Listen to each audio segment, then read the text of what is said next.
विलासपुर नाम का एक गांव था। वहाँ रेवती और सुगंधा दो बहनें रहा करती थी। दोनों बहनें अकेली ही रहा करती थी क्योंकि उनके माता पिता नहीं थे। रेवती को बहुत अच्छी अच्छी सिलाई का काम आता था और वो उसी की मदद से अपने घर के खर्चे को निकाला करती थी। सुगंधा को सिर्फ नए नए डिजाइन के कपड़े सिलने की इच्छा होती थी। सुगंधा, तुम क्यों नहीं समझती? यहाँ गांव में लोग ऐसे कपड़े नहीं पहनते और हम शहर नहीं जा सकते इन्हें बेचने, तो तुम अपना समय और सामान सब क्यों इनमें बर्बाद करती हो? दीदी, मैं कौन सा आपके कपड़े में से लेती हूँ? जो कपड़ा बच जाता है मैं उसी में से तो ये डिजाइनर ड्रेसेस बनाती हूँ। जो भी हो, तुम इसके भी कोई काम के कपड़े बना सकती हो जिसे हम बेचकर कुछ और पैसे कमा सकें। मगर सुगंधा रेवती की बातों को नहीं सुनती थी। उसे हर बार नए नए डिजाइन के कपड़े बनाना पसंद था। सुगंधा को अपने कपड़ों में सोने चांदी जैसे चमकने वाली चीजें लगाना बहुत पसंद था। एक दिन गांव में शहर के लोग अपनी छुट्टियां मनाने आए थे। उन्हें सुगंधा की बनाई हुए कपड़े बहुत पसंद आ गए थे। उन्होंने उसके सारे बनाए हुए कपड़ों को खरीद लिया। उसके सारे कपड़े बिकते देख पड़ोस की रिंकी, जिसका भी सिलाई का काम था, बहुत चिढ़ गई। उसने सोचा क्यों ना वो उन दोनों की सिलाई मशीन ही चुरा ले, तो वो लोग सिलाई ही नहीं कर पाएंगे। और उसने ऐसा ही किया। रात में जाकर उनकी सिलाई मशीन चुरा ली और उन्हें नदी में जाकर फेंक दिया। सुबह जब रेवती और सुगंधा को ये बात पता चली तो वो बहुत दुखी हो गए और उसी दिन वे शहर के लोग उनके पास आए और अपने दिए हुए कपड़ों के ऑर्डर के बारे में पूछा। मुझे माफ कर दीजिए, मेरी सिलाई मशीन किसी ने चुरा ली। अब मैं आपके कपड़े नहीं बना सकती। सुगंधा रोते रोते गांव के किनारे जाती है। तभी उसे दो सिलाई मशीन नदी में बहती हुई दिखती है। अरे, ये तो हमारी सिलाई मशीन है! और वो तुरंत उसे निकालने भागती है। तभी वहां पर दो बच्चे खेल रहे थे। उनका पैर फिसल गया और ये दोनों पानी में गिर गए। सुगंधा अपनी सिलाई मशीन भूलकर तुरंत उन्हें बचाती है, मगर जब वो ऊपर देखती है तब तक सिलाई मशीन वहां से जा चुकी रहती है। सुगंधा उदास होकर वहीं बैठकर रोने लगती है। तभी वहां उन दोनों बच्चों की माँ आती है। बेटा, तुम दोनों ठीक तो हो ना? बच्चों ने माँ को सब कुछ बताया, कैसे सुगंधा ने उन्हें बचाया। बेटी, तुम दुखी मत हो। तुमने अपनी सिलाई मशीन छोड़कर मेरे बच्चों की जान बचाई है। इस वजह से मैं तुम्हें अपनी दो सिलाई मशीन दे दूंगी। तुम्हें वो जरूर बहुत मदद करेगा। ऐसा कहकर माँ ने दो सिलाई मशीन सुगंधा को दे दी। सुगंधा दोनों सिलाई मशीन लेकर उनका शुक्रिया अदा कर घर वापस आ जाती है। और अगले दिन जब वो अपने कपड़े बनाना शुरू करती है तब उसने देखा अब उसके पास कोई सोने चांदी जैसी चीजें नहीं थी अपने कपड़ों में लगाने के लिए। काश मेरे पास अभी सोने की बूंदी होती और मैं इस कपड़े में लगा देती तो ये कितना ज्यादा सुंदर बन जाता। तभी अचानक उसने देखा कि उस सिलाई मशीन में से सोने की बूंदी निकलने लगी और उस कपड़े में जाकर लग गई। सुगंधा ये सब कुछ समझ नहीं पाई, पर फिर उसने ये सारी बातें रेवती को बताईं। रेवती दूसरी सिलाई मशीन पर काम कर रही थी। तभी रेवती के बनाए हुए कपड़ों को देख सुगंधा कहती, अगर इन पर चांदी की बूंदी लग जाए तो ये सूट और भी ज्यादा खूबसूरत हो जाएगा। तभी उस सिलाई मशीन से चांदी की बूंदी निकलते और सूट पर जाकर लग जाते। सुगंधा, ये बूंदी देखने में तो बिल्कुल असली लग रहे हैं। कहीं ये सच के सोने और चांदी की बूंदी तो नहीं है? रेवती और सुगंधा उन दोनों कपड़ों को ले जाकर सुनार को दिखाती हैं। तब उन्हें पता लगता है कि वो सच की सोने और चांदी की बूंदी थी। सुगंधा वापस से वहीं गांव के किनारे जाती है।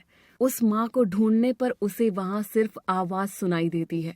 तुम परेशान मत हो, तुम एक नेक दिल लड़की हो और तुमने अपने काम को छोड़ एक अनजान बच्चे की मदद की, इसीलिए तुम ये दोनों सोने और चांदी की सिलाई मशीन रखने के योग्य हो। सुगंधा बहुत खुश हो जाती है और उनका शुक्रिया अदा करती है और अब से दोनों बहनें सोने और चांदी की सिलाई मशीन पर काम किया करती थी और अब से उन्हें शहर से भी ऑर्डर मिलने लगे थे। पायल अपने माँ पिताजी के साथ एक गांव में रहती थी। पायल दिखने में बहुत ही खूबसूरत थी और वो घर के सारे काम भी जानती थी। एक दिन उसकी माँ उससे कहती है, पायल, क्या सोचा है तूने? आगे क्या करना है? माँ, मैं सोच रही हूँ आगे की पढ़ाई करने के लिए शहर चली जाऊँ। बोलो, आप क्या कहती हो? जैसा तुझे सही लगे, मैं तेरे पिताजी से बात कर लूंगी। हाँ माँ, यही सही होगा, तभी मैं आगे भविष्य में कुछ अच्छा कर पाऊंगी। यहाँ रहकर कुछ भी नहीं हो पाएगा। ठीक है बेटा, जैसा तू चाहे। मैं आज ही तेरे पिताजी से बात कर लेती हूँ। पायल की माँ पायल के पिताजी से उसे शहर पढ़ने के लिए जाने की बात कर लेती है और पायल अगले हफ्ते ही पढ़ाई करने के लिए शहर आ जाती है। शहर का माहौल थोड़ा अलग था, इसलिए पायल पहले कुछ दिनों तक थोड़ी डरी डरी सी थी। तभी पायल को एक लड़की मिलती है। हाय, कैसी हो? क्या नाम है तुम्हारा? मेरा नाम पायल, तुम्हारा नाम क्या है? मेरा नाम श्रेया है। पायल और श्रेया की अच्छी दोस्ती हो जाती है। एक दिन श्रेया पायल से कहती है, पायल क्या तुम कहीं घूमने चलोगी? हाँ हाँ, क्यों नहीं, बताओ कहाँ चलना है? यहीं आसपास कहीं घूमने चलेंगे। पायल और श्रेया घूमने निकलती हैं। तभी उन्हें रास्ते में एक बहुत ही बड़ा पेड़ दिखता है। श्रेया, वो देखो कितना बड़ा पेड़ है, मैंने कभी वैसा पेड़ नहीं देखा है। हाँ, सही कह रही हो, चलो चलकर देखते हैं। श्रेया और पायल उस पेड़ के पास आती हैं। तभी उस पेड़ के सामने एक तेज रोशनी आती है और दोनों उस रोशनी के अंदर आ जाती हैं।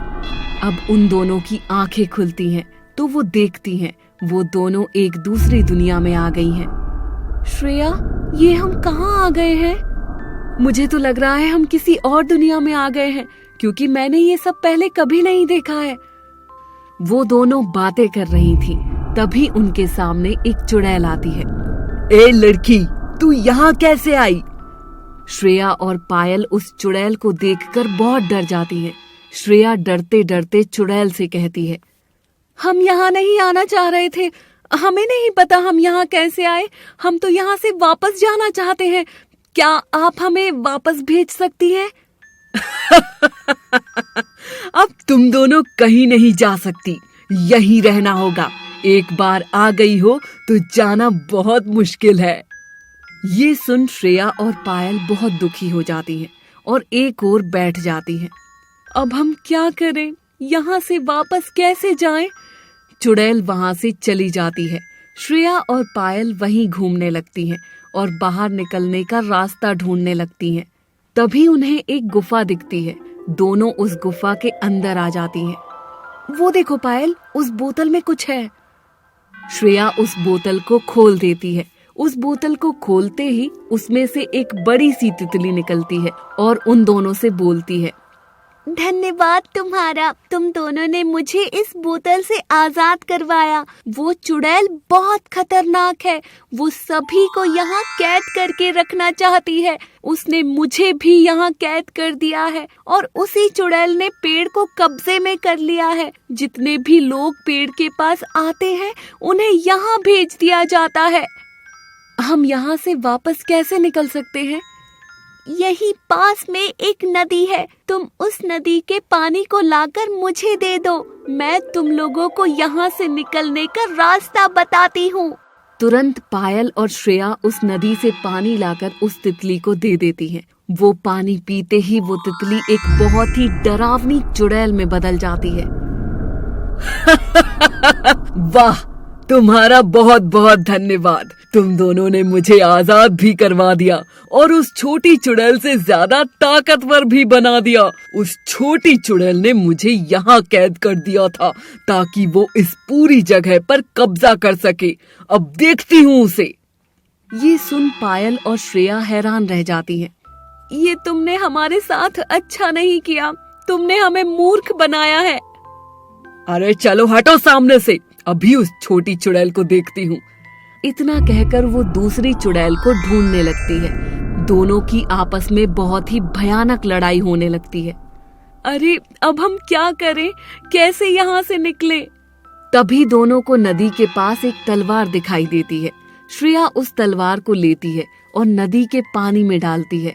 उसके बाद दोनों चुड़ैल के ऊपर हमला कर देती है। हमला करते ही दोनों चुड़ैल खत्म हो जाती हैं और पायल और श्रेया वापस उसी पेड़ के पास पहुंच जाती हैं। पेड़ उनसे कहता है, तुम दोनों ने मुझे उन चुड़ैलों से बचाया है, इसलिए मैं तुम दोनों को 2 लिपस्टिक देता हूँ, एक चांदी का लिपस्टिक और एक सोने का लिपस्टिक। सोने के लिपस्टिक को लगाकर जो भी मांगोगी वो मिलेगा और ये चांदी का लिपस्टिक तुम्हें कभी मुसीबत में नहीं आने देगा। दोनों पेड़ को धन्यवाद कहती हैं।